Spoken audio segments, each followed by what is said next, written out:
دوستو آپ لوگوں نے پیغمبر حضرت داؤد علیہ السلام کا نام تو ضرور سنا ہوگا، کیونکہ یہ اتہاس کے وہ انسان ہیں کہ جنہیں ہماری دنیا کے 3 مشہور دھرم یعنی عیسائی، مسلم اور یہودیوں میں بہت اہمیت دی جاتی ہے۔ جہاں ایک طرف مسلمان انہیں حضرت داؤد علیہ السلام کے نام سے جانتے ہیں، تو وہیں دوسری طرف عیسائی اور یہودی ڈیوڈ کے نام سے جانتے ہیں، اور تینوں ہی دھرموں کو فالو کرنے والے لوگوں کا یہ ماننا ہے کہ حضرت داؤد علیہ السلام ایک نبی تھے۔ خوش آمدید ویورز،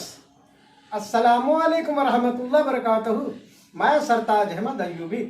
آج ہم جس ویڈیو کا ریئیکشن کریں گے اس کا ٹائٹل یہ ہے، ہماری دنیا کے 12,000 لوگ بندر بن گئے۔ تو آئیے اس ویڈیو میں دیکھتے ہیں آگے کیا ہوتا ہے۔ میں ہوں فرجانہ ایوبی۔ آپ کو اس ویڈیو کا لنک ڈسکرپشن باکس میں مل جائے گا، تو وقت کو بالکل ضائع نہیں کرتے ہیں اور ویڈیو شروع کرتے ہیں۔ دوستو آپ لوگوں نے پیغمبر حضرت داؤد علیہ السلام کا نام تو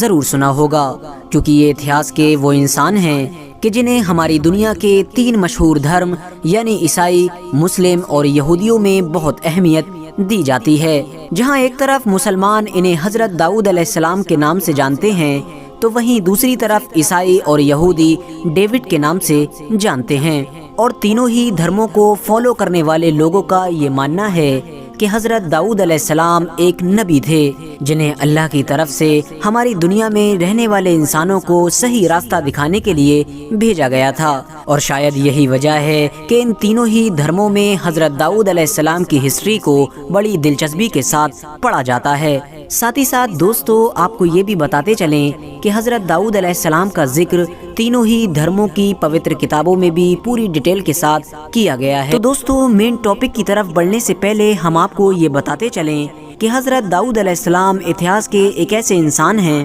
کہ جو پیغمبر ہونے کے ساتھ ساتھ ایک بڑی سلطنت کے سلطان بھی تھے، اور یہ سلطنت آج کے دور کے اسرائیل، فلسطین اور سیریا جیسے دیشوں کے ساتھ ساتھ مصر کے بھی کچھ حصے پر موجود تھی۔ دوستو اگر ہم زیادہ تر اتہاس کاروں کی مانیں تو پیغمبر حضرت داؤد علیہ السلام کا دور یعنی زمانہ 1010 عیسیٰ پورو سے لے کر 970 عیسیٰ پورو تک کا مانا جاتا ہے، یعنی یہ حضرت عیسیٰ علیہ السلام سے لگ بھگ 1000 سال پہلے ہوا کرتے تھے۔ ان کی سلطنت میں ایک ندی کے کنارے پر ایلا نام کا گاؤں بھی بسا ہوا تھا، اور اس گاؤں میں رہنے والے لوگ بڑی شوق کے ساتھ مچھلیوں کا شکار کیا کرتے تھے۔ یہ لوگ شکار کرنے کے بعد نہ صرف مچھلیوں کو خود کھایا کرتے تھے بلکہ ان کو بیچا بھی کرتے تھے۔ دوستو ویسے تو اس گاؤں کا تالاب ہر وقت ہی مچھلیوں سے بھرا رہتا تھا، لیکن سیٹرڈے یعنی ہفتے کے دن اور دنوں کے مقابلے میں زیادہ مچھلیاں آیا کرتی تھیں، اور یہی وجہ تھی کہ اس گاؤں میں سیٹرڈے یعنی ہفتے کے دن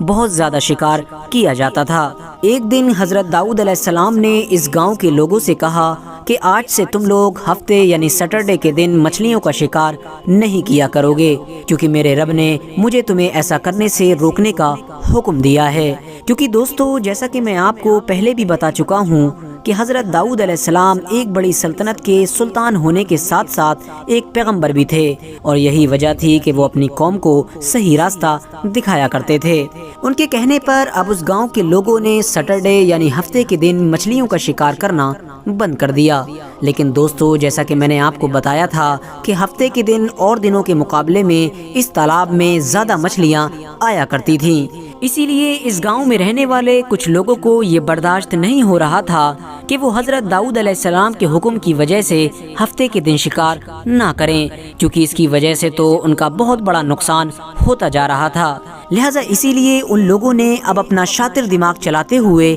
ایک نئی ترکیب کھوج نکالی۔ ان لوگوں نے اس تالاب کے پاس کچھ گہرے گہرے گڈھے کھود دیے، اور پھر ان سبھی گڈھوں کو نالی بنا کر اس تالاب سے ملا دیا، یعنی اب اس نالی کے ذریعے سے تالاب کا پانی ان گڈھوں میں آ جایا کرتا تھا، اور اسی پانی کے ساتھ تالاب کی مچھلیاں بھی ان گڈھوں میں آ کر بھر جایا کرتی تھیں۔ اور جب انہیں یہ محسوس ہوا کرتا تھا کہ اب ان کے گڈھے میں مچھلیاں بھر چکی ہیں تو وہ نالی کا منہ بند کر دیا کرتے تھے، اور اب اس طرح سے تالاب کا پانی تالاب میں اور گڈھے کا پانی گڈھے میں ہی رک جایا کرتا تھا، اور پھر اپنے گڈھوں میں قید ہونے والی مچھلیوں کو وہ اگلے دن یعنی سنڈے کے دن نکالا کرتے تھے۔ کیونکہ دوستو دوستو وہ نالی والی اس ٹرک کو صرف اور صرف ہفتے کے دن ہی یوز کیا کرتے تھے، کیونکہ ان کو ہفتے کے دن شکار کرنے سے منع کیا گیا تھا، اور ایسا کرنے کے بعد وہ لوگ کہا کرتے تھے کہ ہم لوگ ہفتے کے دن شکار نہیں کرتے ہیں، بلکہ ہم تو اتوار کے دن ہی شکار کرتے ہیں۔ حالانکہ دوستو شکار کرنے کے لیے اس غلط طریقے کا استعمال اس گاؤں میں رہنے والے سبھی لوگ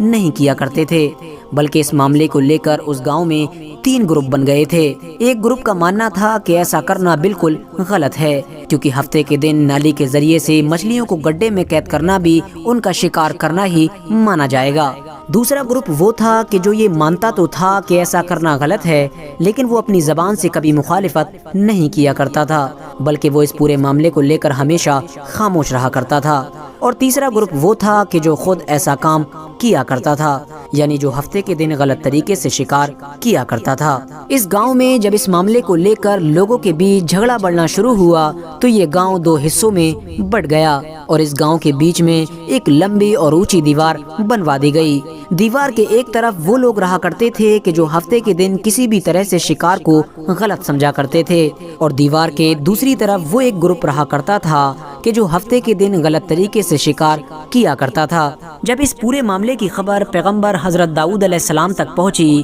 تو انہیں بہت دکھ ہوا، اور وہ ان لوگوں سے حد سے زیادہ ناراض ہوئے کہ جنہوں نے ہفتے کے دن گڈھا کھود کر شکار کرنے کا ایک نیا طریقہ نکال لیا تھا۔ ناراضگی کی وجہ سے ہی پیغمبر حضرت داؤد علیہ السلام نے ایسا کرنے والوں کو بد دعا بھی دے دی، جس کا نتیجہ یہ ہوا کہ ہفتے کے دن شکار کرنے والے لوگوں میں سے کوئی بھی انسان ایک دن تک اپنے گھر سے باہر نہیں نکلا۔ دیوار کے دوسری طرف رہنے والے لوگوں کو جب حد سے زیادہ خاموشی کی وجہ سے شک ہوا تو وہ لوگ اس ارادے کے ساتھ دیوار پر چڑھے کہ آخر دیکھیں کہ یہ لوگ اپنے گھروں سے باہر کیوں نہیں نکل رہے ہیں۔ لیکن جیسے ہی یہ لوگ دیوار پر چڑھے تو حیران رہ گئے، کیونکہ وہ سارے انسان کہ جو لگ بھگ 12,000 کے قریب تھے اب بندر بن چکے تھے۔ بندر بننے والے لوگ اپنے رشتہ داروں کو پہچان بھی رہے تھے اور ان کے پاس آ کر رو بھی رہے تھے، لیکن وہ صحیح لوگ کہ جو شکار کو غلط سمجھا کرتے تھے وہ بندروں کو نہیں پہچان پا رہے تھے۔ روایتوں میں آتا ہے کہ یہ سبھی بندر اگلے 3 دن تک زندہ رہے تھے، لیکن ان تینوں دنوں میں نہ تو ذرہ برابر یہ کوئی چیز کھا سکے تھے اور نہ ہی پی سکے تھے، جس کی وجہ سے یہ سبھی لوگ ہمیشہ ہمیشہ کے لیے ختم ہو گئے تھے۔ اس ویڈیو میں یہ دکھایا گیا ہے کہ جو اللہ کے بہت ہی برگزیدہ پیغمبر جن کو تینوں مذہب مانتے ہیں، یعنی مسلم، عیسائی اور یہودی، داؤد علیہ السلام۔ داؤد علیہ السلام جو ایک سلطان بھی تھے، جو علاقہ اب فلسطین، اسرائیل، سیریا اور تھوڑا حصہ مصر کا تھا، اس کے سلطان بھی تھے، اور اللہ تعالیٰ نے انہیں پیغمبری بھی عطا فرمائی تھی۔ اور وہاں پر یہ ایک تالاب تھا جہاں پر کثرت سے مچھلیاں لوگ مارتے تھے۔ اللہ کا حکم آیا کہ اے پیغمبر ان کو منع کرو کہ ہفتے کے دن شکار نہ کریں۔ آپ نے جا کر لوگوں سے کہا کہ ہفتے کے دن شکار مت کرو، تو ان میں 3 گروپ ہو گئے۔ ایک گروپ وہ ہوا جو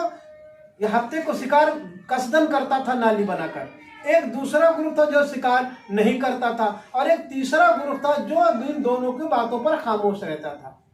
پھر کیا ہوتا ہے، پھر دونوں کے بیچ میں ایک دیوار بنوا دی گئی، اور جو لوگ ہفتے کے دن شکار کرتے تھے